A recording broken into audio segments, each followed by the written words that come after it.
teman-teman, berita lagi yang ngeri-ngeri sedap, teman-teman ya, berita ngeri-ngeri sedap dari IWPI IWPI. Gila, IWPI berani sekali kali ini ya.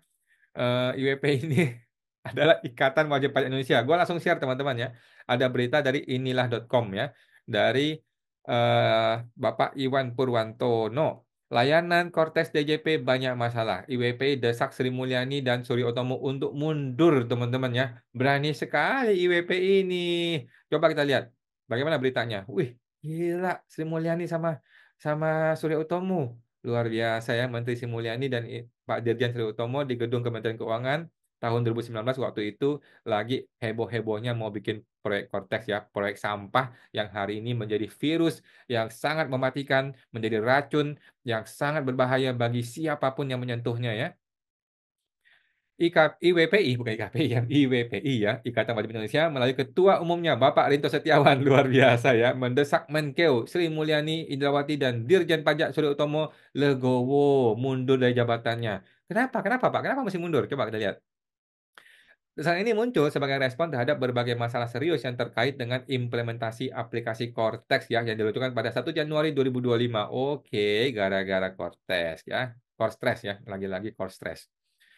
Rinto menambahkan ada dugaan kuat bahwa jabatan Surya Utomo sebagai Dirjen Pajak habis sejak 1 November 2024. Ini gue setuju nih ya. Jadi jabatan beliau sudah selesai 1 November 2024, belum bergesernya posisi Dirjen diduga melanggar PP nomor 2 tahun 1958 ya tentang penggantian pegawai yang menjabat pejabat penting. Jika itu benar, maka Sri Mulyani harus bertanggung jawab. Setuju ya. Jadi dia mesti tanggung jawab nih, salah dia nih. Sudahlah pilih orang yang salah, orang yang nggak benar, udah gitu jabatan sudah habis nggak diperpanjang. Hebat luar biasa ya. Jangan-jangan Sri Mulyani dikuasain oleh Surya Utomo atau sebaliknya, kita nggak tahu ya, mudah-mudahan tidak begitu ya. Selain itu, kata Pak Rinto, sejumlah keputusan penting sektor pajak terancam ilegal. Jika dugaan habisnya masa tugas Surya Utomo 1 November ini benar, maka konsekuensinya berat. Seluruh surat SP2DK, SP2 pemeriksaan, SP2 Bukper, STP, SKPKB sejak 1 November atau boleh dibilang 2 November bisa tidak sah dan tidak berlaku, kata Pak Rinto ya.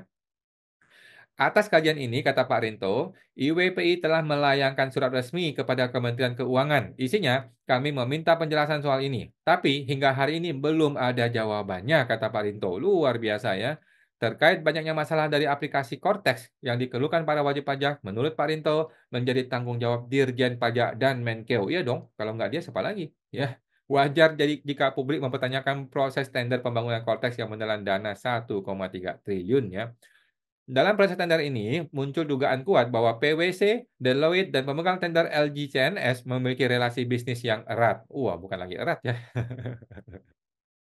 Hal ini menimbulkan kecurigaan adanya kolusi dalam pemenangan tender yang seharusnya dilakukan secara transparan dan akuntabel. Keberadaan hubungan bisnis yang dekat antara perusahaan-perusahaan ini dapat memengaruhi integritas proses tender dan menciptakan ketidakadilan bagi peserta lain. Oke? Jadi semua ini dapat dilihat dari hasilnya. Gitu teman-teman ya. Semua dapat dilihat dari hasil. Jadi proses itu bagaimana, tidak perlu kita telaah lebih lanjut, tidak perlu kita sampai bongkar kertas kerjanya, bisa kita lihat dari hasilnya bagaimana. Kita lihat hasilnya ya, sampai hari ini ya, konteks seperti itu ya. Selain itu, reputasi PwC juga patut dipertanyakan, terutama setelah terlibat dalam skandal pajak di Australia dan di Inggris. Oke, gue nggak tahu, gue tahu sih, cuman gue nggak gitu tahu detailnya ya. Dalam beberapa laporan, PwC diduga membantu klien-klien elitnya untuk memanipulasi pajak yang mengakibatkan keraguan terhadap kredibilitas mereka sebagai agen pengadaan untuk proyek besar seperti Cortex. Wow. Dengan latar belakang tersebut, banyak pihak merasa bahwa penunjukan PwC dalam proyek ini tidak hanya merugikan kepercayaan publik, tetapi juga berpotensi membawa dampak negatif bagi sistem pajak di Indonesia. Terkait kendala tersebut, Dirjen Pajak ya, Surya Utomo meminta maaf. Nggak ada, Pak ya. Dia nggak ada meminta maaf ya. Kapan dia minta maaf? Coba kalau ada, kasih gue linknya. Cortex merupakan sistem yang prudent dan memudahkan para wajib pajak. Prudent nenek lu? Prudent dari mana? Cortex adalah alat untuk mempermudah memberikan pelayanan kepada wajib pajak, mudah daftar, mudah bayar, mudah lapor. Buktinya tidak begitu. Buktinya susah daftar, susah bayar, susah lapor. Tidak bisa daftar, tidak bisa bayar, tidak bisa lapor. Itu yang terjadi, teman-teman ya. Dibuat semudah mungkin dengan sistem yang tetap prudent ya. Yang terjadi adalah sebaliknya. Yang terjadi adalah dibuat sesulit mungkin dengan sistem yang tetap sulit gitu ya. Suryo Utomo ya. Ia menegaskan korteks tidak dibangun secara instan. Memang tidak instan. Makanya kita bertanya kenapa kacau balau gitu ya. Kalau instan wajar dong dia rusak, tetapi kan ini tidak instan. Pembangunannya dilakukan 4 tahun dan dipayungi peraturan Perpres nomor 40 2018. Secara umum, Kortes dirancang melalui pembangunan sistem informasi yang berbasis komersial ya, off the shelf, disertai dengan pembenahan basis data perpajakan.